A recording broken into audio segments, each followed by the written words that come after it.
We get caught up in games moving fast. Updates constantly burning new neurological addictions, sweat covering our controllers and our keyboards alike. Shoot that guy, peek that corner, update that game. But games have so much more to offer. And as much as we enjoy these quick-paced dopamine hit sessions, sometimes we need something different. I've been looking for it since I first started playing games. Sometimes the most emotion I feel in my life is from simply playing a game, being in the right place at the right time, and finding myself lost in a brand new world.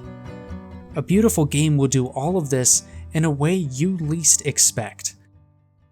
And what often brings you to those moments? An incredible score. It is almost required that in order for a game to leave an emotional impact on you, it must have a clear musical identity. But this video isn't really about any of that. No, instead, this video can be viewed as almost the antithesis of what a musical score leading you through a story does to the player's experience. You see, through all the games I've played, the beautiful moments, the perfectly struck chords of emotion, pun kind of intended, they often stem from an unlikely place. It's truly special when a game says, you know, I've been playing along for your journey, leading you through this musical motif by musical motif. How about you give it a shot?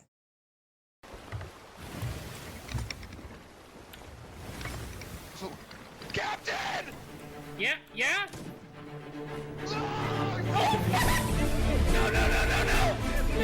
Sea of Thieves is a game I hold dear and true to my heart. It isn't perfect by any means.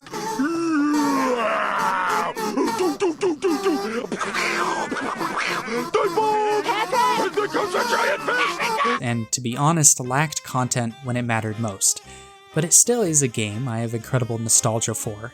But why exactly is that? To understand this a bit more, we need to go back to the open beta of this game. At this time, I was just trying to make my way through high school and find ways to keep myself busy. I was always on the lookout for new games to play with friends, and lo and behold, Sea of Thieves open beta appears on my Xbox home screen. The game at this point didn't have much to do besides loot skeleton forts, bully random players, We just passed it by! Hey, we just passed it by! and complete mindless trading missions. But 2018 me could look past all of this. Not because it wasn't a glaring issue that this game lacked content, but because it didn't necessarily need a ton of content in the first place. When I opened Sea of Thieves after school every day, I was immersed into a world where I truly felt like a pirate, and there was a certain game mechanic that served as a catalyst for this experience. Can you guess what it is? Sea of Thieves makes it easy for the player to create a musical experience. Rather than having to input chords, memorize progressions, and physically strum the controller, all you have to do is select the instrument and randomly be given a song to play. Most of them are silly, yet somehow perfectly capture the vibe that you were involved with in this game. If you think about it, this is incredibly difficult to do.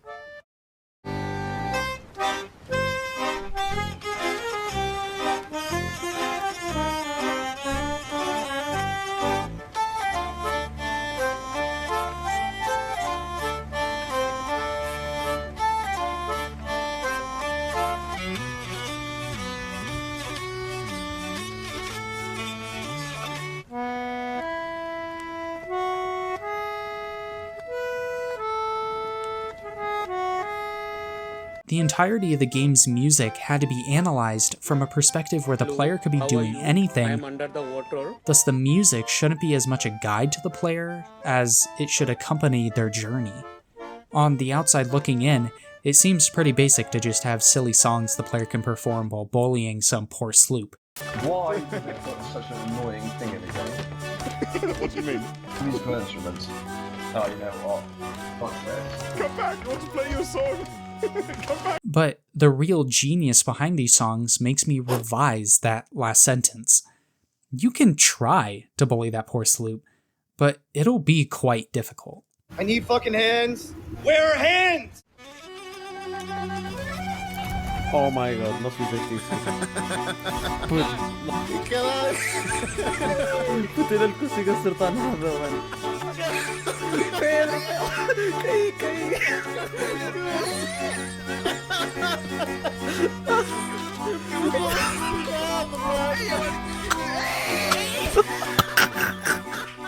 The most recognizable tune from the original 4 songs you could play in the game is the classic Ride of the Valkyries, with a little less Wagner Hell no. and a whole lot more hurdy-gurdy. Hell yeah, bro! It's bouncy, perfect for combat music, but also has a lighthearted feeling with the instrumentation chosen. At first, this could serve as great combat music that is cued when you approach another ship. But no, the developers put the song into your hands. Literally. What I love most about this game mechanic is that you can't do anything else while playing this music, only run around like crazy. You can't steer your ship, fire a cannon, or do really anything productive. You can't play the game and play the music at the same time. But damn it, you can create a vibe. The memories I have associated with this song in particular are so vibrant because I haven't experienced anything quite like them playing other games. It's chaotic, silly, and just fun in every way.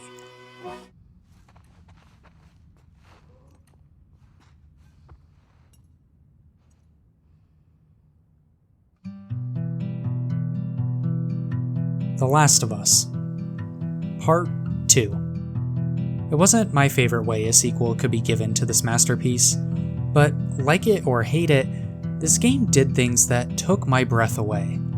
A dusty theater, red seats, a guitar lying still in a world trying to lie stiller.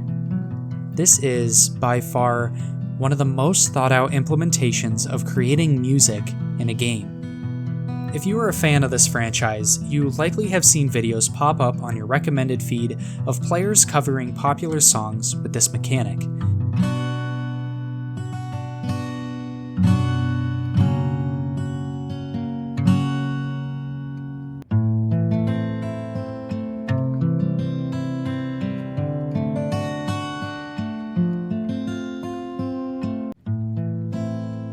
In all of these videos, Ellie goes from barely knowing how to play to being a lead guitarist crushing chord changes and bar chords like they're nothing.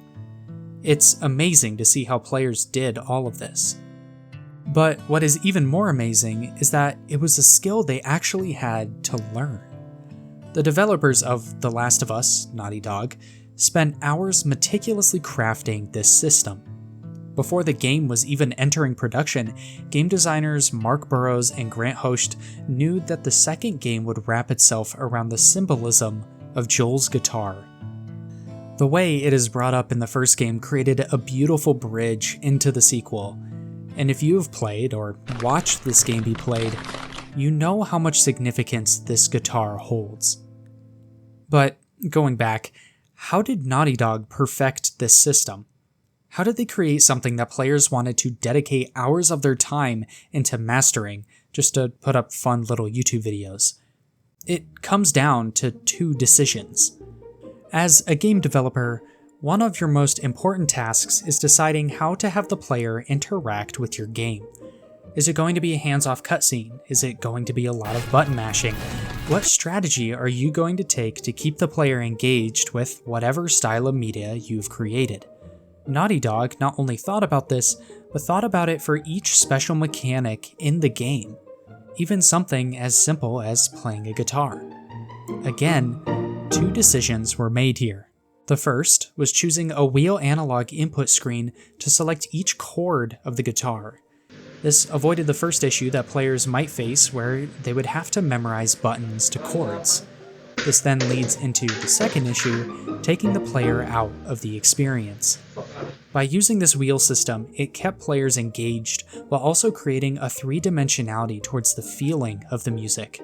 And then, the developers took advantage of the PlayStation's DualSense controller to have the player physically strum across the controller's body. By combining this analog selection and strumming motion, a simple mechanic turned into an incredibly complex one, while still keeping the player engaged. Just by a change in button configuration, the player could now feel the music rather than just simply play it.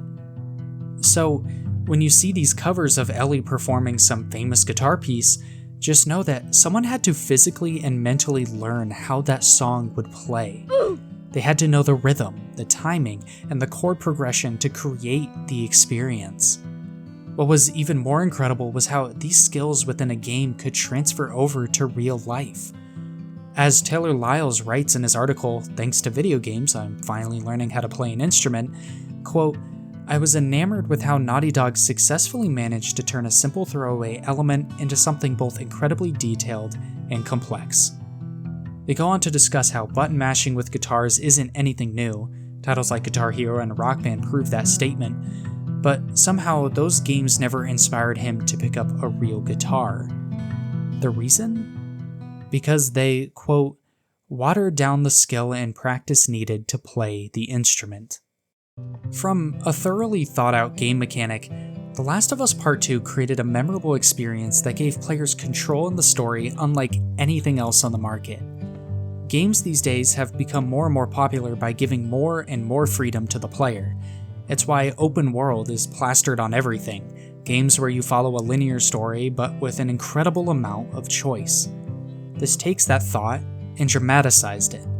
Not only are you given the choice to sit down and play Joel's guitar, but by this point, you have an understanding for what that guitar means.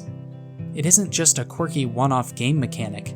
By taking time away from the story to become more connected with the music you are creating, putting in the effort to learn the instrument, you are in a sense creating your own game. Your connection with Joel and his guitar is impacted by your devoted time towards it. And that is a feeling much more raw and vulnerable than any storyboard could ever create. Now let's reverse time. Okay, if I'm crazy, I might as well go all the way. Bueller? Can I actually reverse time? Go, Victoria.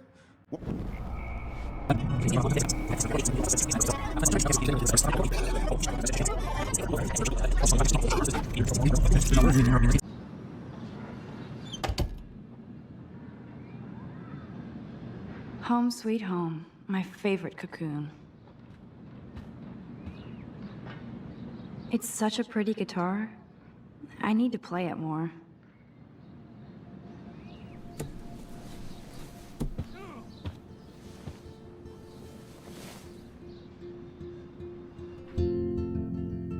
Seeing that nod in the bottom right corner, press B to get up, stenciled in, it felt like a lighthearted jab from the developers. They give you the option right away to stand up and progress the story. But then you see the camera pan around the room, focusing on different items that explain exactly who Max, the main character, is. They knew you were going to stay and call your bluff immediately by putting that tip in the corner. The music of Life is Strange is about a lot of things and also nothing.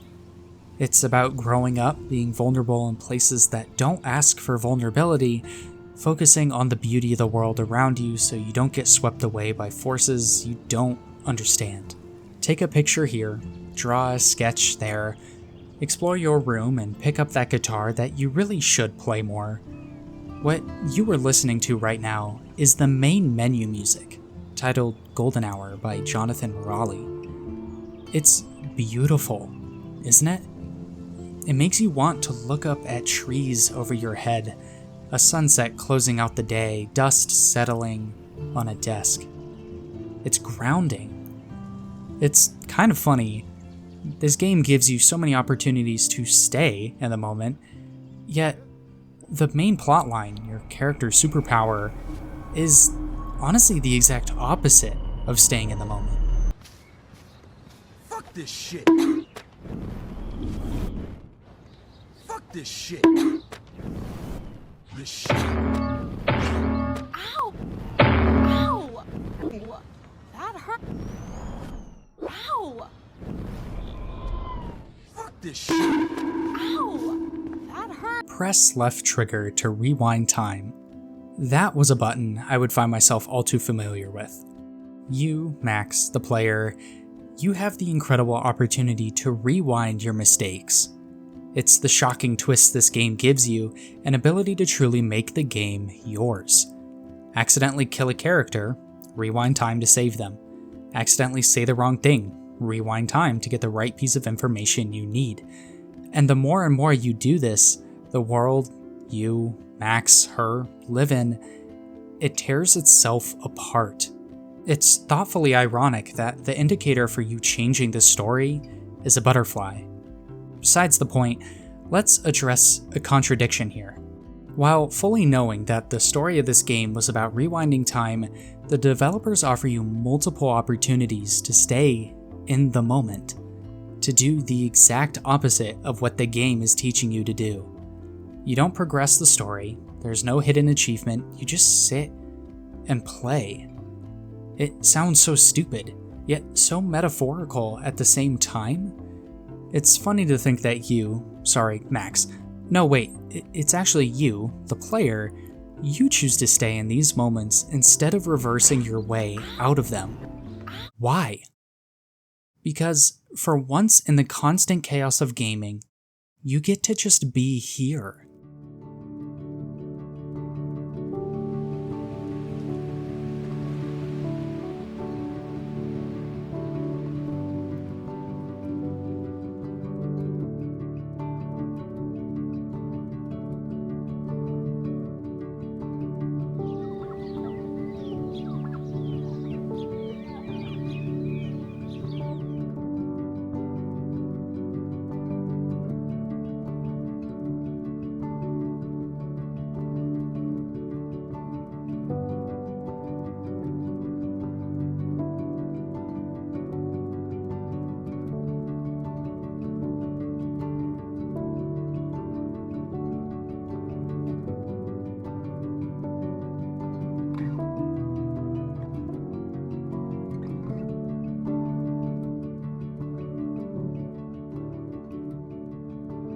In a room, playing a guitar, hoping that one day you'll make the time to play it more. On a ship, sailing overseas and watching the sunset dwindle across the waves. Sitting in a theater, playing a guitar that holds more symbolism than any song played on it ever could. This is the beauty of playing music in games. If there are any video game developers watching this video, first of all, thank you for your hard work. Second, please let me play more music in your games. If you are looking for a way to create a silver cord between yourself and the player, look no further than the power of music. When a game can give the reins to the player and say, "Here, you give it a shot," that immediately creates a vulnerable connection that expands far beyond the limits of a screen. I can't wait to see what game utilizes this in unique ways in the future. You know, sometimes I felt like I knew Ellie or Max more than I knew myself. Not through incredibly acted out cutscenes or through looting random stuff, not by major story moments, nor by incredible plot twists either. No, I knew these characters because I could relate to them. Their experiences crossed with mine in ways I never knew they would. Because, just like them, sometimes I just want to sit, play a guitar, and appreciate the crumbling world around me.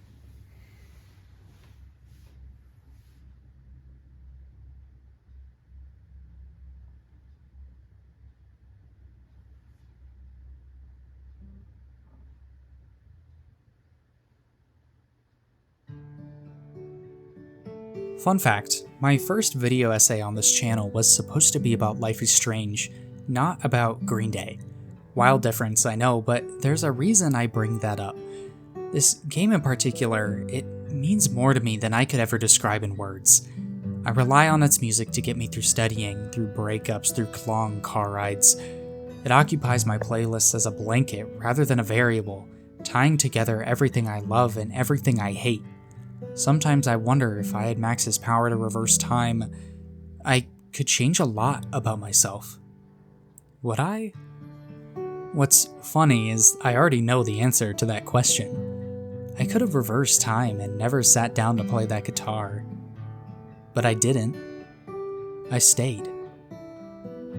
Life is strange, isn't it?